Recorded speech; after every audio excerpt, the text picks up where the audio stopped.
আজ মে মাসের 4 তারিখ অর্থাৎ বিধানসভা নির্বাচনের ফল প্রকাশের দিন। অর্থাৎ আপনাদের নিজেদের মোবাইল বা ডেস্কটপ থেকে কিভাবে খুব অল্প সময় এবং সহজতম প্রক্রিয়ায় আপনারা ভোটের রেজাল্ট বাড়িতে বসেই দেখবেন, এই ভিডিওটির মাধ্যমে আপনাদের শেয়ার করব।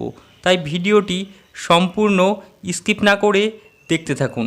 সর্বপ্রথম এই ভোটের রেজাল্ট দেখতে হলে আপনাদের নিজস্ব মোবাইল বা ডেস্কটপ থেকে আপনাদের ব্রাউজার ওপেন করে আপনাদেরকে গুগলে সার্চ করতে হবে result.eci.gov.in। অর্থাৎ এই ওয়েবসাইটে আপনাদেরকে ভিজিট করলে আপনারা রেজাল্টের যে সরাসরি যে সরকারি ওয়েবসাইট আছে সেই ওয়েবসাইটের মাধ্যমে একেবারে ঠিকঠাক রেজাল্ট আপনারা দেখতে পারবেন। ঠিক এই ওয়েবসাইটে ভিজিট করলে এমন একটি ইন্টারফেস আপনাদের সামনে খুলে যাবে। ঠিক এই ইন্টারফেসের নিচে আপনারা দেখতে পারবেন বিভিন্ন স্টেটের নাম দেওয়া আছে। যেমন এখানে দেওয়া আছে দেখুন আসাম, কেরালা। ঠিক এমন করে আপনারা সর্বশেষ যদি দেখতে থাকেন, এখানে দেখুন কোন স্টেটে কতটা ভোট এবং কোন প্রার্থী বা কোন দল কতটা ভোট পেয়েছে এখানে একে একে সারিবদ্ধভাবে আছে। এই সারিবদ্ধতা আপনারা দেখতে পারেন এবং তারই ঠিক নিচে আপনারা যদি পশ্চিমবাংলা কোন স্টেটে কোন দল কতটা ভোট পেয়েছে সেটা দেখতে হলে ঠিক এমনই একটি অপশান আছে যে ওয়েস্ট বেঙ্গল বলে যে অপশানটি আছে, ওয়েস্ট বেঙ্গলের নিচে কোন দল কতটা পরিমাণ ভোট পাচ্ছে বা লাইভ আপনারা দেখতে পারবেন। এখানে দেখুন, এখানে বিজেপি, বিজিপিএম, এআইটিসি এই বলে বিভিন্ন ধরনের অপশান দেওয়া আছে এবং এই পার্টিসগুলো আপনারা দেখতে পারবেন কোন পার্টি কতটা পরিমাণ ভোট পেল।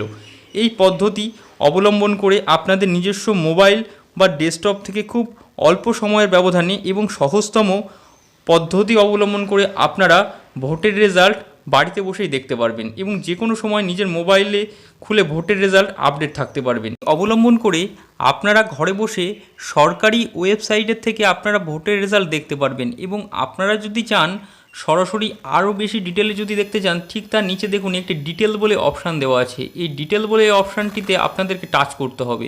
ডিটেল বলে অপশানটিতে টাচ করলে আরও ডিটেলে আপনাদের সম্পূর্ণ ইনফরমেশান আপনাদের সামনে উঠে আসবে। দেখুন এখানে আপনাদের তার পরবর্তীতে আরেকটি রয়েছে, তার পরবর্তীতে রয়েছে আপনাদের যে বিধানসভা অনুযায়ী অর্থাৎ আপনাদের কনস্টিটিউয়েন্সি অনুযায়ী আপনারা রেজাল্ট দেখতে পারবেন। এখানে দেখুন আপনাদেরকে সিলেক্ট করতে হবে। একটি উদাহরণস্বরূপ হিসাবে যদি আমি সিলেক্ট করি, এখানে দেখুন এখানে আপনারা সিলেক্ট করতে পারবেন। সিলেক্ট করলে আমি যে উদাহরণস্বরূপ হিসাবে এখানে যদি আমি একটি সিলেক্ট করি, সিলেক্ট করলে ওই বিধানসভায় কে কে দাঁড়িয়েছে অর্থাৎ যে দাঁড়িয়েছে সে সমস্ত প্রার্থীগুলির এখানে নাম এবং সেই নামের পাশে আপনারা টোটাল রেজাল্টটি দেখতে পারবেন। টোটাল রেজাল্টে কতটি আসন পেয়েছে সেই ব্যক্তি এবং এই আসনটি দেখতে পারবেন এবং টোটাল বিধানসভায় যে সমস্ত প্রার্থীগুলি আপনাদের ভোটে দাঁড়িয়েছিল সেই ভোটে দাঁড়ানো প্রার্থীদের আপনারা সবিবরণ দেখতে পারবেন এবং কতটা ভোট তাদের পক্ষে আছে সমস্ত ইনফরমেশান দেখতে পারবেন।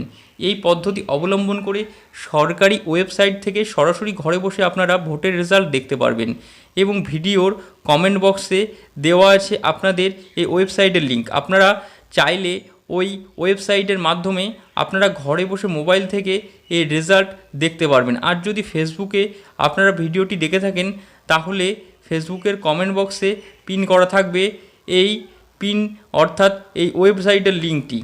ভিডিওটি যদি ভালো লেগে থাকে ভিডিওটিকে অবশ্যই লাইক করবেন, আরও বেশি বেশি করে শেয়ার করবেন বন্ধুদের সুবিধার্থে।